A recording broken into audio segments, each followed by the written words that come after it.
Welcome back. All right, how was everyone doing today? I'm at the beach. I want to thank all of my subscribers. I have 40, and I'm just really grateful for having you.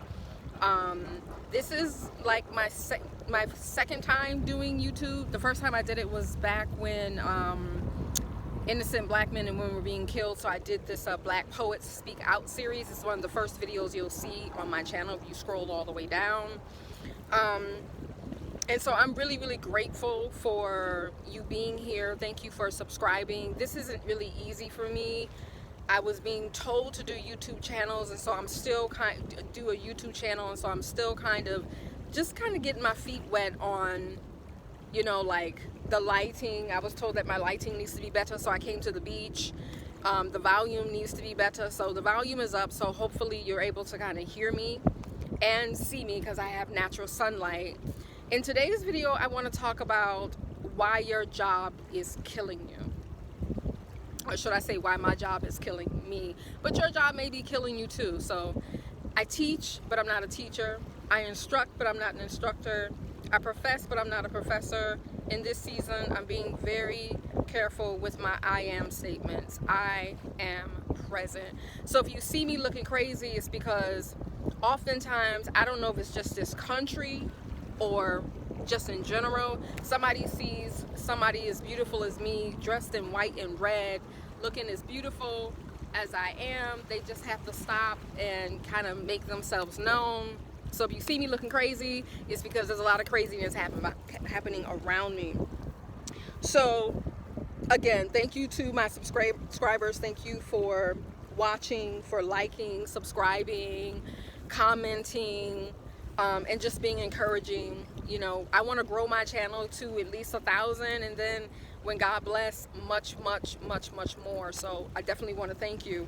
So many of you know me either from HWS or from being here on YouTube or in my coaching programs or for my teaching, that I've been sick, and it hasn't really been good. Like right now, it's really hot. I'm hearing that it's hot like this all over the world. There's been in several countries, a lot of people have actually died. I think in Asia and I think in Europe, a lot of people have actually died.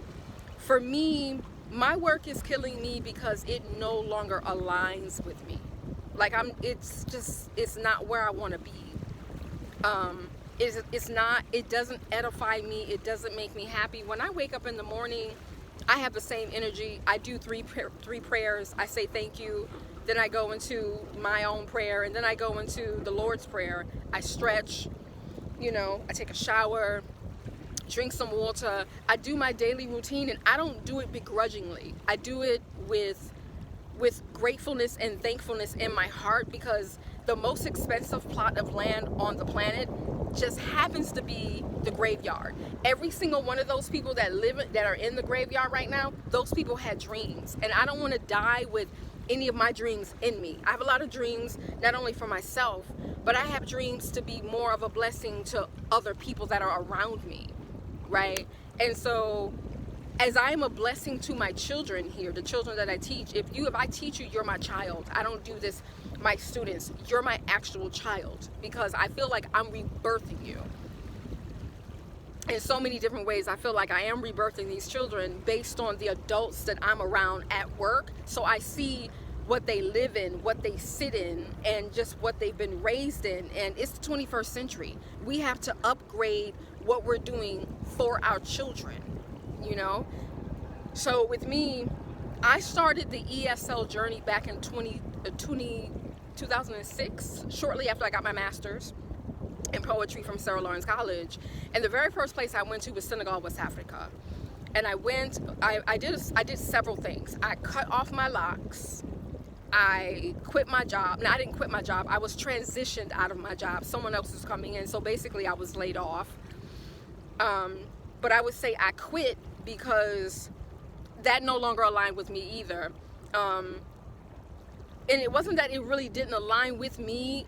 It was just that I wanted to do more, right? I just wanted more. I wanted to do more, give more.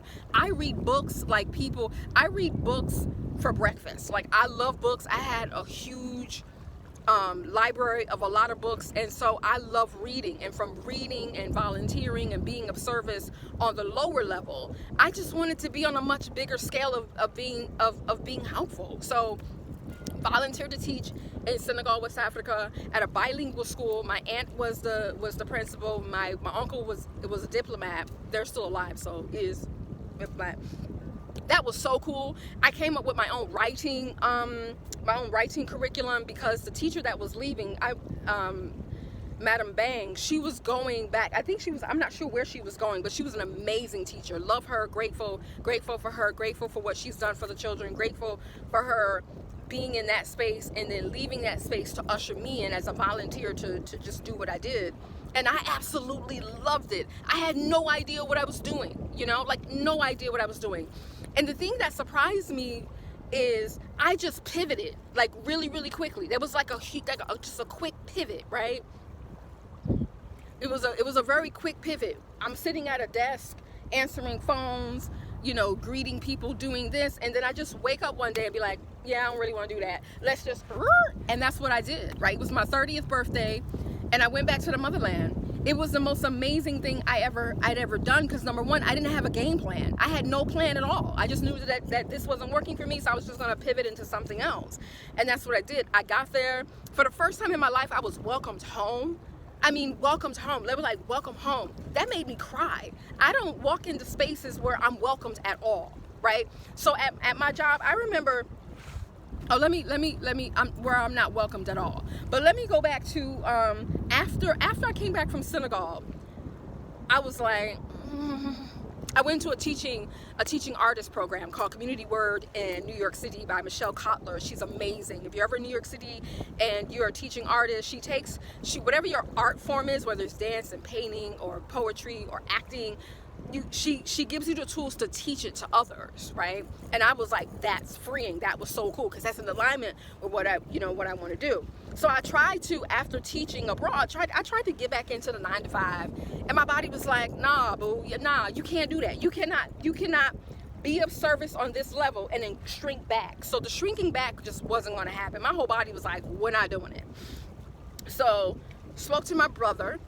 He has a brother that was teaching in South Korea. So he was like, come on over to South Korea. So I started applying to jobs in South Korea. And so that was dope. Got my first job there on Jeju-do. Jeju-do is a dope island. I wanted to be in a secluded area. I'm an introvert. You wouldn't tell by how I am on camera, but I'm an introvert. I love quietness. I think quiet people are the smartest people on the planet. Proof of that is Mark Zuckerberg. All of the things that are created in this world is created from a state of silence, right? And then we move, right?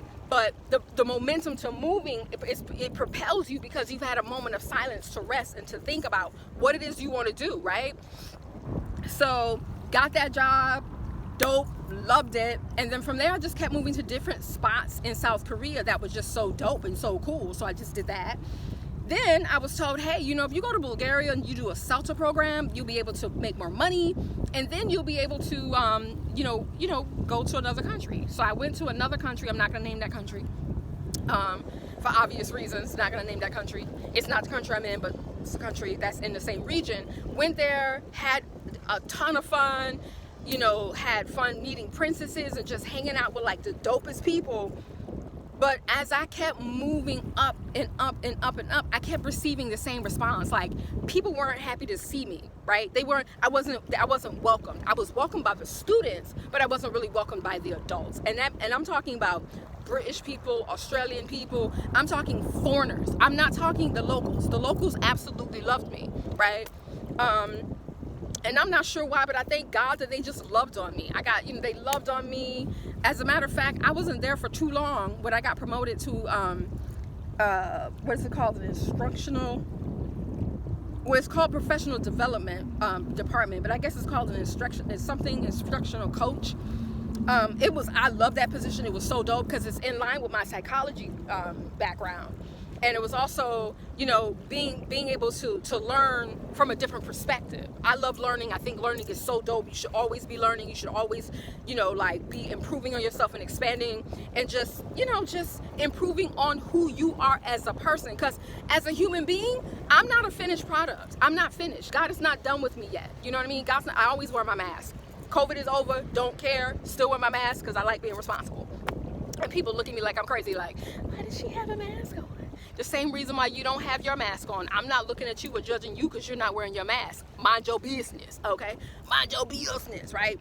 And so the the professional development department, that was just so dope because I was just able to sit back and relax. And then I was able to be a support, you know, and coach and guide people. One of the most important things I learned as a professional development member was, if someone didn't do well in the observation, you don't say, oh, you didn't do well. You say, you'll benefit from the I believe you'll benefit from the next observation, right? That way, you know, I'll lead with some good things, you know, I really like how you did this, and I really like how you did that. And they'll probably ask a question. I say, you know what, you'll benefit from the next one. And then what I'll do after that is I'll recommend some teachers or professors that have the skills and the likeness and the essence, you know, that I would like for you to just observe. Not so that you can become this person, but that you can observe, so you can say, I hadn't thought of that. Or, I think that would be really cool. Or, I thought that might be a good idea, but how would I implement that? Because a lot of times you see something that someone else is doing, and it's not that you can't do it, it's just that if you're a real one like me, I don't look at other people and be like, I should do that. Like, I don't always do that. Every once in a while that happens, but yeah, like, you don't want a single white female moment. I already did. I had that moment in college, you know. That's another story for another time. Coming out of high school, that happens, right? So, you know, that was really dope because there were professors who knew that they were lacking, and they kind of shrunk under the spotlight. But I wasn't like spotlighting them. I was like, well, thank you for coming, and thank you for inviting me into your classroom. And I liked the way it was situated. I think that was really great, you know. It's, for some people I can say, you know, you didn't really capitalize. First of all, I want to thank you for doing that, but you didn't really capitalize on the U-shaped structure in your class. You know, you could have done this, or did you think about doing this? I kind of thought that you wanted to do this, but then things switched and changed. I love that. That kind of interaction was so dope, right? And also, I was able to like let these professors know, Love Muffin, I know you probably do a great job when I'm not here. Me being here puts pressure on you, right? I understood that. I understood that there was pressure. Like, I completely understood that there was pressure. I did my best to not, I tried my best to be invisible. Like, I'm one of those type of people, I can just come into a room and just be invisible, like, yeah, I'm not here.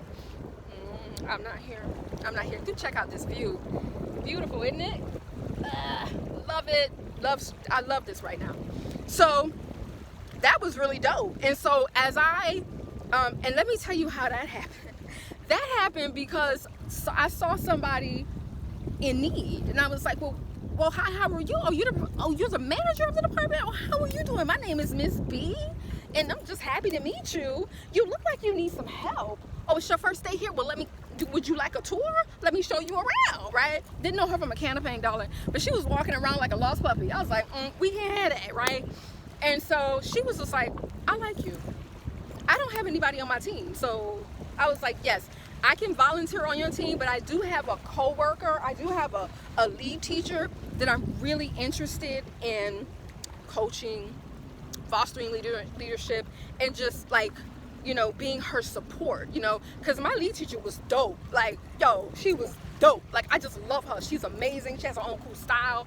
She has all of these things that I didn't have, but she lacked confidence. And I was like, nah, we can't have you out here with the dopest strategies for how to teach kids how to do X, Y, Z, and A, B, and C, and you don't have no confidence. Girl, we ain't doing that today. We're not doing it today. So I didn't want to leave her because it was like, nah, I can't, nah. And she was kind of worried, like, are you going to do this full time? And I was like, no, Love Muffin Coos things. We not. We're not doing it. We're not doing it full time. We're gonna volunteer. Cause we gonna volunteer. Cause we gonna volunteer. That's what we doing. We gonna volunteer. And so that was so dope. But you know, one bad apple, half a spoiled bunch. That got shifted. I stayed there for a while until I was no longer welcome for being the unicorn. That's the problem when you're no longer welcome for being who you are. You're not doing anything wrong. Coming to work on time, doing my job to the best of my ability, minding my business at all time, and then going home to the life I've been blessed with. The problem was I was the professor that everybody loved. People would skip their classes to come to my classes to learn English, right?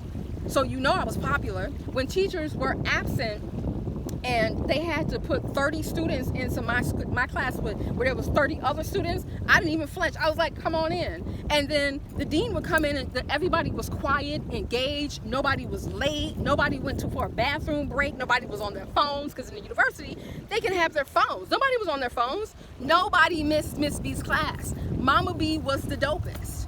People wanted to be in my class, and I'm so grateful to God for that level of whatever, that anointing that he's given me, because it's nothing that I'm doing. All the praises go to the Most High God. Like, let's be real, right? So left there, went to another country, which is the country I'm in at the present moment. Got shifted around and moved around from here to there for the same reason. She's the most popular professor, you know, she's the most popular instructor, you know, all these little complaints that people would have about me. And then the big guns came out and they were like, And the saddest thing is I didn't even know the big guns were even in the room or in the building. They were observing me. They're like, well, we don't really see anything wrong with Miss B. We noticed that she comes to work on time, and this was said to me personally. She comes to work on time. She's here before other people. You know, I like the way she engages with the students. She makes them laugh. She listens to them. They cry. You know, she's human. She's a human being. That's a problem. And that's a problem because this is a problem for people, because you can only, I don't know how to say this. Lord, help me say this right. Now I understand what Pastor Sarah Jakes Roberts be thinking. Lord, I could have said that better, but what am I trying to say?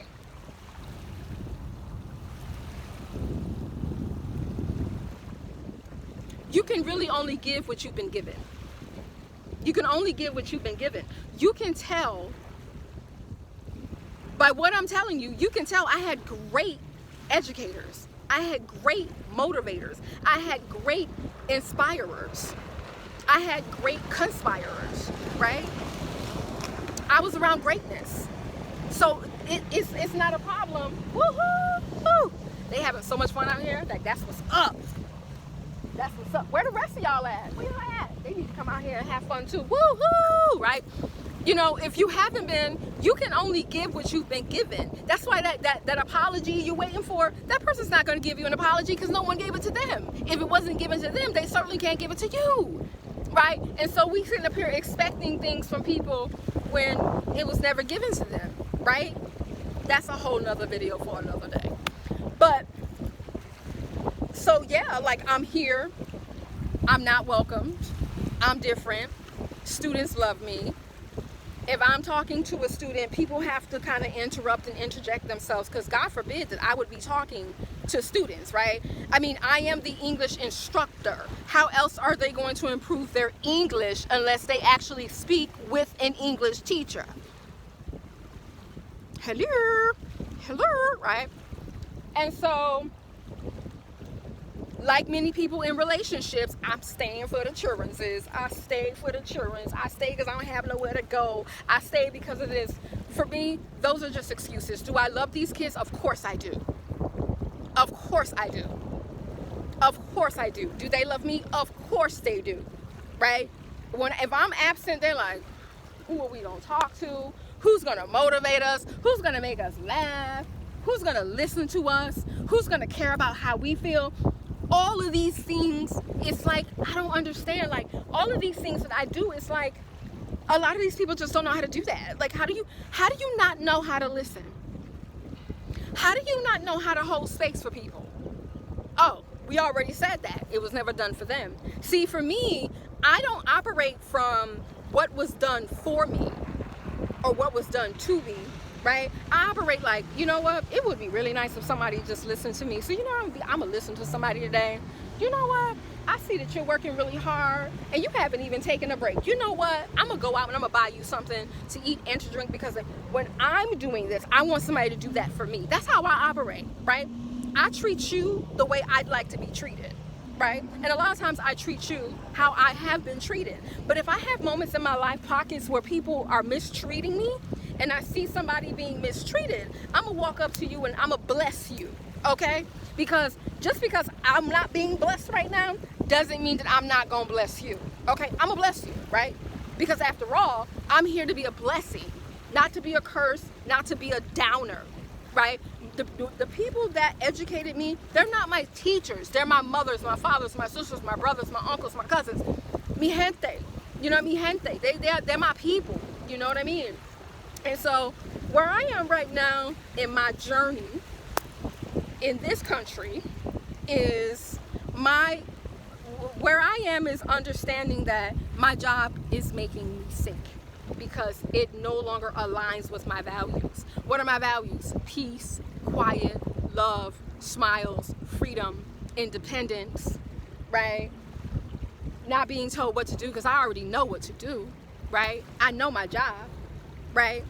My values are watching the sunrise, being outside to catch a breeze, even though it's 45 degrees Celsius outside, cheering people on as they come by, holding space for people, listening to people, being empathic, you know, just being there for people, you know what I mean? And being there with people, you know?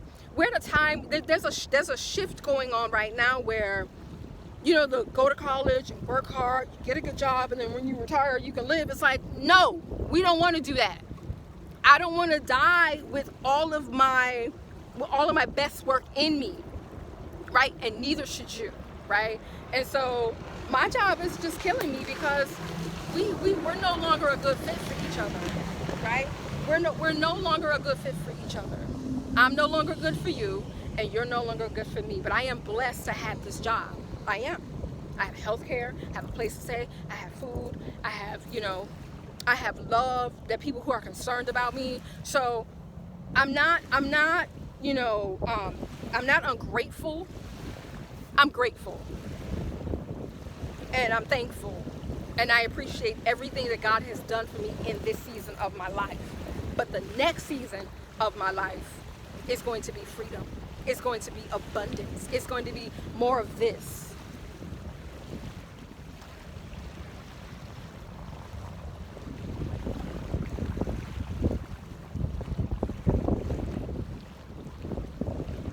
More of that sound of the ocean, right? It's going to be more of that. It has to be, because I deserve it. And so do you. So the reason why your job is making you sick, the reason why you have tremors, the reason why y'all, it's like, for me, it's like a whole shift. I become like crippled, you know? I become, and I don't mean to be disrespectful to the able-bodied community, but what happens is when you are in a place where you no longer need to be, you get these signs. And if you don't listen to them, the signs get louder. And the last straw is your health. So I am listening right now. I'm listening, right? Right now, I'm happy, I'm walking around, I'm moving. But if you can see me when I step out of my car, I'm like a completely different person. So the reason why your job is making you sick is because you know you're called to do something different. You know you're called to something much bigger. You know you want to make a bigger impact in this world. And I know you don't know how to do it. It's okay. I'm learning how to do it too. You can start from where you are right now. Like at your job, woohoo! At your job right now, when you have your downtime, be doing some research, connect yourself with people, get on Facebook, get on YouTube, watch some videos, look at some things, search around, make a list. We're all in this together. We literally are. As the world is shifting, it's getting hotter, woo-hoo, right? We are called to step out of our comfort zones and get into the work that we really want to do. So thank you for listening. Please subscribe. I really love the subscribers. Thank you for listening. This is the longest video I've ever done. Okay, thank you for liking. Thank you for sharing. Just thank you for everything. I know it's not easy to sit and watch videos all day long, but one day you won't be sitting and watching them. One day you'll be just like me. You'll be creating them because you are a conscious creator. All right, so go to work on time. Even though it doesn't align with you, go to work on time. Do your job to the best of your ability. Mind your business at all times and go home to the life you're blessed with. I got to get out this heat because the salt water is killing me right now.